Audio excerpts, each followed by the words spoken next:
दोस्तों एक सिंपल सवाल से शुरू करते हैं। इंडिया इतना काम करता है फिर भी ज्यादा पैसा इंडिया नहीं कमाता। दवाई हम बनाते हैं, प्रॉफिट बाहर जाता है। इंजीनियर्स हमारे, पेटेंट फॉरेन कंपनीज के। इंफ्रास्ट्रक्चर हम बिल्ड करते हैं, मशीन हम फिर भी खरीदते हैं। बजट 2026 यही गेम चेंज करने आया है। और ये सिर्फ एक बजट नहीं है, ये एक इकोनॉमिक डायरेक्शन चेंज है प्राइम मिनिस्टर नरेंद्र मोदी के लीडरशिप में। दोस्तों सबसे पहले समझते हैं इंडिया की सबसे बड़ी प्रॉब्लम। सच कड़वा है पर सच है, इंडिया वर्ल्ड की 20% जेनरिक मेडिसिन बनाता है, लेकिन ग्लोबल फार्मा वैल्यू का सिर्फ 3% ही कमाता है।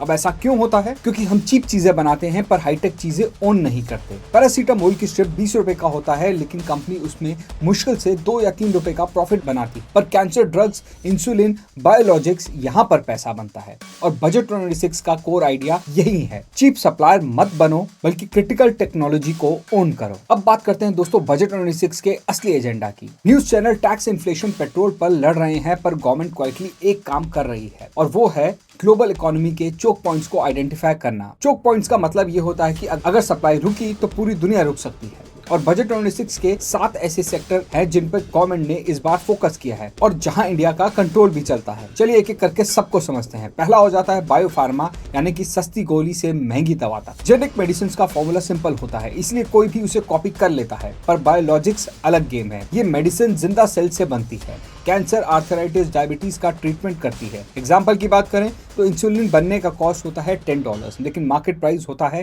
$300। और पूरी दुनिया का इंसुलिन सिर्फ 3 कंपनीज कंट्रोल करती हैं, इसीलिए प्रॉफिट वही कंपनीज कमाती हैं। जो टेक्नोलॉजी ऑन करता है वो प्रॉफिट में रहता है। और बजट 2026 ने 10,000 करोड़ का बायो फार्मा का मिशन लॉन्च किया है, जिसमें बायो रिएक्टर्स हैं, लिविंग लैब्स है, क्लिनिकल ट्रायल साइट्स हैं, साइंटिस्ट ट्रेनिंग है। सिंपल भाषा में बात करें तो इंडिया सिर्फ दवा बेचने वाला नहीं बल्कि दवा बनाने का दिमाग बनना चाहता है।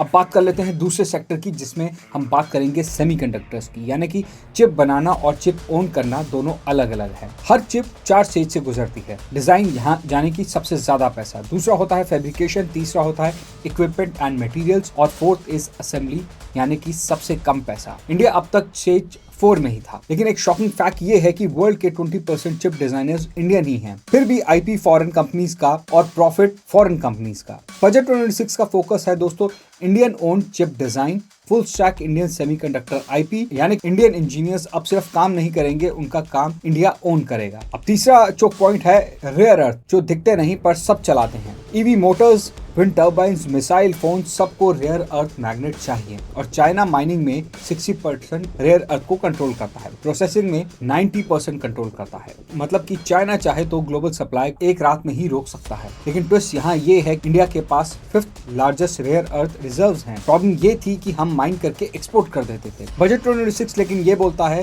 कि प्रोसेसिंग इंडिया में होगी, रेयर अर्थ कॉरिडोर्स बनेंगे और चाइना डिपेंडेंसी कम होगी। ये सिर्फ बिजनेस नहीं है, नेशनल सिक्योरिटी का भी इशू है। फोर्थ चोक पॉइंट की बात करते हैं, जो है केमिकल्स, यानी कि चाइना पर क्यों डिपेंडेंट रहे। इंडिया अभी तक काफी केमिकल्स चाइना से इंपोर्ट करता था। Pharma APIs, electronics chemicals, aircraft materials. और बजट 2026 में दोस्तों डेडिकेटेड केमिकल पार्क्स बनने की बात है और स्टेट बेस्ड कंपटीशन है, इंपोर्ट रिडक्शन प्लान है। और ये बोरिंग लग सकता है पर केमिकल्स के बिना इंडस्ट्री चलती ही नहीं है। और अब बात करते हैं दोस्तों 5th चोक पॉइंट की, जो है मशीन्स, जो इंडिया बनाता ही नहीं। मेट्रो टनल्स के लिए मशीन बाहर से आती हैं, हाई स्पीड एलिवेटर्स के लिए मशीन्स बाहर से आती हैं, मतलब कि इंफ्रास्ट्रक्चर हमारा, मशीन्स उनकी। और बजट 2026 यहाँ फोकस करता है, यानी कि construction equipment, tunnel boring machines और शिपिंग कंटेनर्स। इंडिया हर साल बिलियंस बाहर भेजता है, पर सिर्फ मशीन रेंट करने के लिए। अब प्लान ये है कि मशीन्स भी इंडिया में बनेंगी। नेक्स्ट चोक पॉइंट है दोस्तों एडवांस मटेरियल और टेक्सटाइल। फ्यूचर का कपड़ा कॉटन नहीं होगा, ये होगा कार्बन फाइबर, टेक्निकल टेक्सटाइल और मैन मेड फाइबर्स। यानी कि बजट का एम इंडिया को कमोडिटी से हाईटेक मटेरियल प्लेयर बनाने का है। अब बात करते हैं दोस्तों 7th चोक पॉइंट की, जो है इलेक्ट्रॉनिक्स कंपोनेंट। असेंबली से वैल्यू तक सब कुछ। फोन असेंबली करने से 10% वैल्यू, कंपोनेंट बनाने से 40% वैल्यू। इसलिए बजट 2026 ने इलेक्ट्रॉनिक्स कंपोनेंट का आउटले 40,000 करोड़ कर दिया है। सिंपल मैथ्स ये है कि जितना अंदर जाओगे उतना ज्यादा पैसा रुकेगा। अब बात करते हैं दोस्तों आपके लिए इन सब का क्या मतलब है। अगर ये प्लान एग्जीक्यूट हुआ तो इंपोर्ट्स कम होंगे, एक्सपोर्ट्स हाई वैल्यू होंगे और रुपी स्ट्रांग होगा, इन्फ्लेशन कंट्रोल होगा और बेटर पेइंग जॉब्स मिलनी शुरू हो जाएंगी। असेंबली जॉब्स लिमिटेड सैलरी देती हैं, लेकिन R&D और डिजाइन फ्यूचर बनाती हैं। पर एक बात याद रखिए, अनाउंसमेंट इजी होती है, एग्जीक्यूशन हार्ड होता है, बायो रिएक्टर्स फेल हो सकते हैं, क्लियरेंस स्लो हो सकती है, स्टेट्स के बीच में फ्रिक्शन हो सकता है। बजट 2026 एक विजन है, गारंटी नहीं। तो इंडिया चीप रहना छोड़ रहा है और अब इंडिया क्रिटिकल बनना चाह रहा है। बजट 2026 का एक सिग्नल है कि इंडिया वैल्यू चेन पर ऊपर जाना चाहता है और जीत होगी या नहीं वो एग्जीक्यूशन डिसाइड करेगा। अगर आपको ऐसे सिंपल, ऑनेस्ट, डीप एक्सप्लेनेशन पसंद आते हैं तो सब्सक्राइब करो अनफोल्ड इंडिया को। मिलते हैं आपसे नेक्स्ट वीडियो में, तब तक के लिए धन्यवाद।